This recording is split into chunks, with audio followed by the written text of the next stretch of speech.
یعنی 5 گروہ ہیں کہ جس سے شیطان دور ہو جاتا ہے. 2 باقی رہ گئی تھیں تو مجھے میسیج بھی آنا شروع ہو گئے, مولانا صاحب آج ان 2 کا ذکر کر دیجیے گا, شاید ان میں سے کوئی ایک آدھ ہم کر لیں, شیطان ہم سے بھاگ جائے.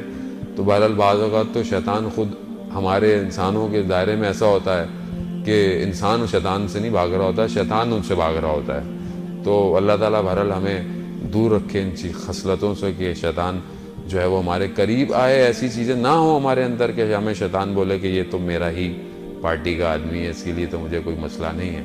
یعنی 5 میں نے آپ کی خدمت میں گروہ روایات کی روشنی میں بیان کیے تھے. وہ پہلا وہ کہ جو صدق نیت اس کی صاف ہو اور خدا پر توکل کرتا ہو, شیطان اس سے دور ہو جاتا ہے. دوسرا میں نے آپ کی خدمت میں بیان کیا تھا کہ جو ذکر صبح اور شام کرتا ہے, ذکر کثرت سے کرتا ہے, شیطان اس سے دور رہتا ہے. تیسری چیز جو مصیبت میں جزا و فضا نہیں کرتا, مصیبت میں شکوہ اور گلہ نہیں کرتا, صبر کرتا ہے, شیطان اس سے دور رہتا ہے. چوتھی چیز کہ جس سے شیطان جو ہے وہ دور رہتا ہے وہ ہے کہ مومن بھائی کو اپنے راضی کرنا.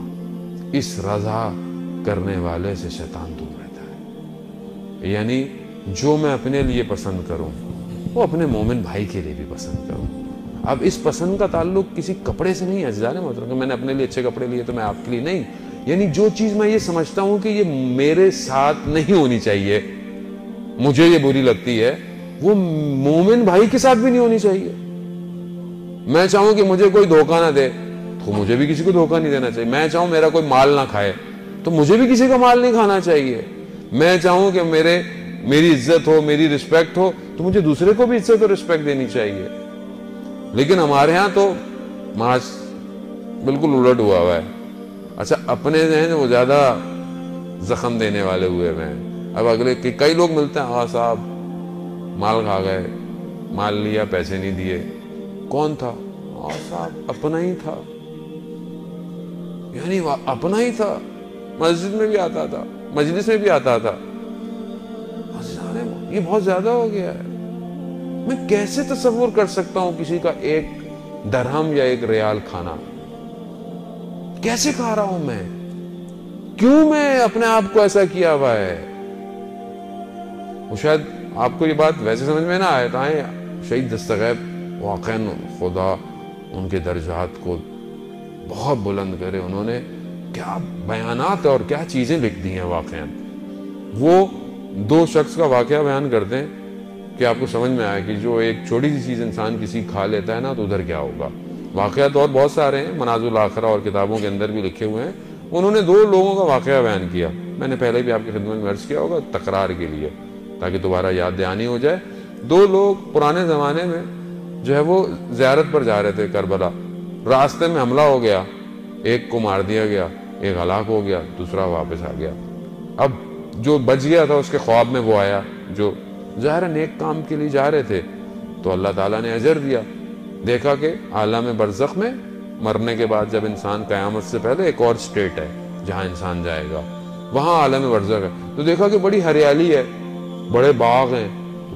بڑا خوش ہوا کہ بھئی تمہیں تو بڑی اچھی جگہ مل گئی. کہاں مگر کہا کہ یہ ایک بچھو ہے, یہ روز میرے پاؤں کو آ کے کاٹتا ہے اور مجھے بہت تکلیف ہوتی ہے.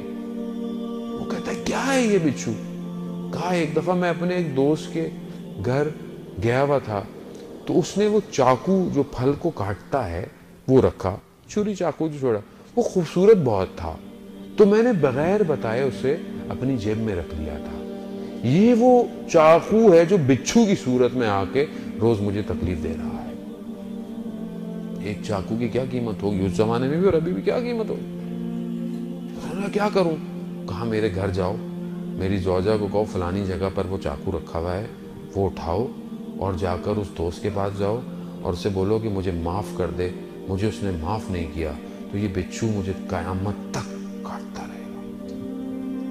عزیزان محترم, یہاں تو ذرا سی تکلیف ہوتی ہے, ڈاکٹر, پٹیاں, ایمرجنسی, درد میں آرام آ ہی جاتا ہے, ہفتہ 10 دن مہینہ. وہاں عزیزان محترم یہ کسی کو نصیب ہوتا ہے جو خواب میں آگے اپنی بات بتا دیتے ہیں کہ یہ کر لو. ہر کسی کو نصیب نہیں ہے. کون وہاں سے واپس آیا آج تک؟ یہ علماء نے اس لیے واقعات ہماری خدمت میں بیان کیے کہ ہمیں احساس ہو کہ بعض اوقات ہم ایک ریال ایک دھرم کسی کا کھا لیں گے، سخت بن جائے گا ہمارے لیے قیامت میں۔ کم از کم خیال کریں، مسلمان ہو چاہے ہندو ہو چاہے کرسچن ہو، کوئی بھی ہو، حق تو حق ہے۔ کسی کا بھی حق میں کھا رہا ہوں دنیا میں، مجھے دنیا قبر میں اور آخرت میں جواب دینا ہے۔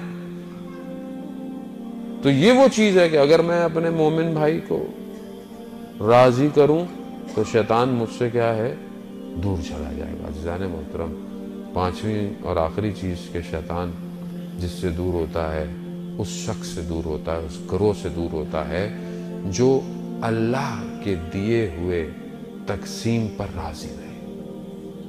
کہ اللہ نے جو تمہارے لیے تقسیم کر دے اس پہ راضی رہو۔ اللہ نے اب اس کا مطلب یہ نہیں کہ میں محنت نہ کروں، میں محنت کروں، میں سٹرگل کروں، میں جو کر سکتا ہوں مجھے کرنا چاہیے، لیکن اس کے بعد جو مجھے عطا ہو رہا ہے مجھے اس پہ راضی رہنا چاہیے۔ اب میں اس پہ راضی نہ رہوں، یہ کم ہے، یہ یوں ہے، یہ یوں۔ عزیزان محترم، ہر کسی کا ایک نظام ہے، اللہ نے سب کو ایک نظام دیا ہوا ہے اور ایک رزق ہے، لکھا ہوا ہے اللہ نے سب کا۔ اور روایات اور حدیث اور قرآن یہی کہتا ہے کہ ہم نے تمہارے لیے رزق تمہیں عطا کیا ہے، وعدہ کیا ہے خدا نے روزی کا انسان کی۔ اور یہاں میں ایک اور بات کہتے تھے کہ بہت سے لوگ والدین اپنے بچوں کی شادیاں نہیں کرتے کہ ابھی تو یہ کر رہا ہے، ابھی تو ہے نہیں، کچھ نہیں ہے۔ خدا جب قرآن میں کہہ رہا ہے کہ تم نکاح کرو، ہم فضل و کرم کرنے والے ہیں، تو میں خدا کی بات پہ کیوں نہیں یقین کرتا؟ کیوں نہیں کرتا؟ کیونکہ اصل مجھے خدا پہ یقین ہی نہیں ہے۔ باتوں میں ہے، زندگی میں نہیں ہے۔ اور قرآن تو ویسے بھی ریک میں رکھی ہوئی بک ہے ایک، بس وہ تو جب بیٹی گھر سے رخصت ہوگی تو سر کے اوپر رکھ دیں گے، ورنہ تو غلاف میں لپیٹ کے رکھنا ہے، اس کو کھولنا تو ہے نہیں۔ اتنا اس پہ غلاف چڑھاتے ہیں کہ بس عید میں جب دھول صاف ہوتی ہے تو وہ صاف ہوتی ہے، کھول کے نہیں دیکھنا اس کو۔ قرآن کو آپ کھولیں، 10 آیتیں روایات کی روشنی میں، جو شخص 10 آیتیں روز پڑھتا ہے وہ غافل میں سے نہیں ہے۔ کم سے کم 10 آیتیں تو پڑھیں، کم سے کم غافل تو نہ ہوں۔ باقی پھر 50 پہ جاؤں گا تو کوئی اور درجہ ہے، پھر 50 سے اوپر جاؤں گا تو کوئی اور درجہ ہے، لیکن کم از کم 10 آیتیں تو پڑھوں گا۔ کتنی دیر لگتی ہے 10 آیتیں پڑھنے میں؟ کتنی دیر لگتی ہے؟ 2 3 گھنٹے تو میں موبائل کے میسج پڑھتا ہوں، واٹس ایپ پڑھتا ہوں، فیس بک پڑھتا ہوں، وہ پتہ نہیں خبریں۔ اور ہمارے یہاں تو لوگوں کو یہ بھی مشکل ہے کہ وہ 2 گھنٹے بیٹھے ہوئے ٹی وی میں سیاسی تجزیے ہم دیکھتے رہتے ہیں، جس نے کسی مقام پہ نہ قوم کو پہنچانا ہے، نہ ہمیں پہنچانا ہے، نہ دنیا کو، نہ آخرت۔ کسی کو فائدہ اگر ہوا تو ان اینکروں کو فائدہ ضرور ہو گیا، وہ امیر ہو گئے ہیں بہت زیادہ۔ اور ہم بار بار دیکھیں ایک ہی موضوع، ابھی اچھا یہاں آیا تھا، اچھا وہاں آیا تھا، وہاں آیا تھا۔